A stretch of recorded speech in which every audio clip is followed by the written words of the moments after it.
Alright, let's go. Game 1. The moment we've all been waiting for, especially Warriors fans. Finally, 1 year later, a chance to wash that bitter taste out of our mouths once and for all. Now, unlike the other 9 players out there, Zaza came out ready. He looked hungrier than everyone else on the floor, and he wasn't even looking for redemption. It's his first year in the finals. He was huge all night long, and we needed it because Klay didn't really step up offensively like I had hoped he would, except he did a great job getting people involved, being a playmaker, but he still wasn't able to find that rhythm, the natural rhythm he usually has on his shot. And KD was obviously hungry as well, you know, tired of being on the outside looking in the previous 2 finals, finally getting his chance to compete for a championship, and you know, he wasn't gonna waste any time. But other than that, the rest of the players really looked tentative to start the game. You could tell they all had some jitters coming into the matchup. You know, just the intensity of being steps away from winning a championship sometimes actually creates ugliness in the game because people are trying so hard that things become less natural. And then off the inbounds pass, JaVale with the wraparound dunk, contorting his body midair. I've never seen a man that can make an awkward finish like that look so impressive the way he does. And on the other end, JaVale and Steph do a bad job communicating the switch, and LeBron ends up getting the huge slam. But good job on JaVale's part, at least getting back into the play and contesting that. There's a lot of guys that are going to shy away from that type of play to avoid getting posterized, but JaVale just doesn't give a shit. I mean, at this point, there's no way his name can be tarnished any more than it already has by Shaq. Speaking of Shaq, you saw him nonchalant entering the arena today. I thought that was real funny, but anyways, here we see classic Steph passing half court. Already has it set in his mind from the second he touches the ball that he's going to pass half court and he's going to take that shot. JaVale, the unorthodox player that he is, of course, always going for that chase down block in the half court set, blocking that shit from behind. And the Warriors bigs really dominated the Cavs bigs tonight, you know, by committee. Draymond, West, McGee, and Zaza really dominated Tristan and Love, except Love had a great game on the boards. But the thing is that the Cavs are really lacking some center depth, which is funny because a lot of people were criticizing the Warriors' lack of center depth coming into the season when they had to give up Andrew Bogut and let Festus Ezeli walk as well. But in reality, you know, people thought other teams were going to be so superior inside, but that's really just not the case. And we see where Bogut and Ezeli are now. I mean, you would think at this point people would stop underestimating the Warriors management, but still people do for some reason. And Bogut and Ezeli now, you know, obviously Bogut on the Cavs,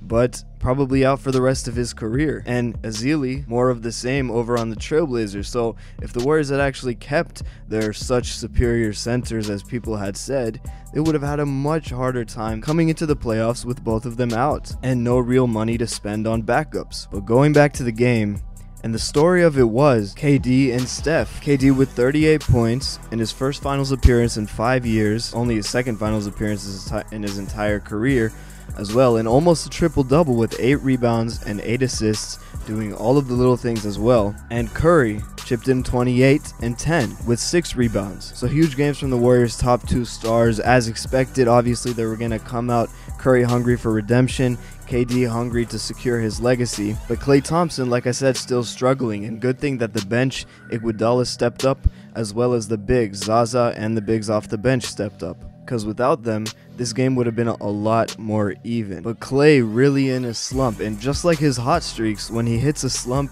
he hits them full force. And we all remember back about a month before playoffs when KD went down and both Curry and Klay hit slumps. This is about the same thing here. I mean, he went 3 of 16 from the field, only scoring 6 points in the game. So I think he'll get more comfortable in game 2, but the good thing is that his defense has still been great. In the fourth quarter, he had to switch on to LeBron, and he did a great job staying with him all the way to the rim and contesting the shot, forcing a miss. So like I talked about in the last video, Klay and the bench are going to be the X factor in this series. And because the bench was able to stay productive, they were able to cover up some of Klay's lapses on offense. But we're not going to see Zaza continue to have big games like this for the remainder of the finals. And same with Iguodala. I mean, they're both, I don't want to say inconsistent, they're very consistent with their games. They're inconsistent in having huge games. Like tonight, they both had a really big impact on the game, and they're inconsistent in terms of that. They always bring savvy play, smart play, and they always help steer the direction of the game, but their presence won't always be as felt as it was tonight. But immediately you saw the impact of Kevin Durant, and in place of Harrison Barnes, and especially in crucial moments like this, you know, towards the end of the third quarter and somewhat at the beginning of the fourth, Warriors really took their foot off the gas pedal because they took a comfort in the big lead that they had, and they let the Cavs cut it down all the way to a 12-point lead.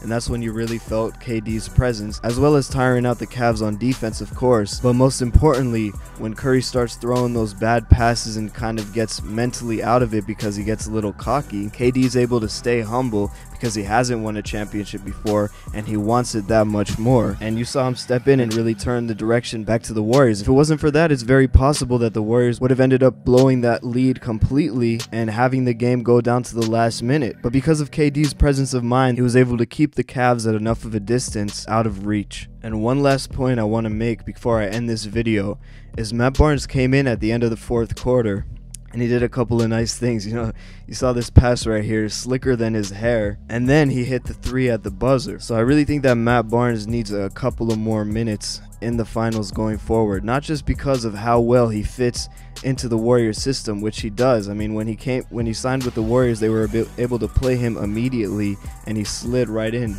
But not only that, but he also fits very well against the Cavs bench players. They have a lot of guys like Shumpert, Richard Jefferson, and speaking of Shumpert, he wasn't able to do much offensively in this game as I thought, which is another reason why Klay was able to continue with his struggles and it didn't really affect the outcome too much. Because when Shump is only able to hit a couple shots like he was tonight, then the Cavs can't play him as much as they like to, and they have to go to a J.R. Smith, a Richard Jefferson, a Kyle Korver. All of them are much worse on defense than Shumpert is, and they really come up short in that area. If Shumpert is able to step up offensively, he could be huge as well in this series. But that's all for now, guys. Hope you guys enjoyed the video. Much more coming soon covering these NBA finals, so stay tuned and like, share, and subscribe, and be sure to turn on notifications. Play Allen on the mic, signing off. Peace.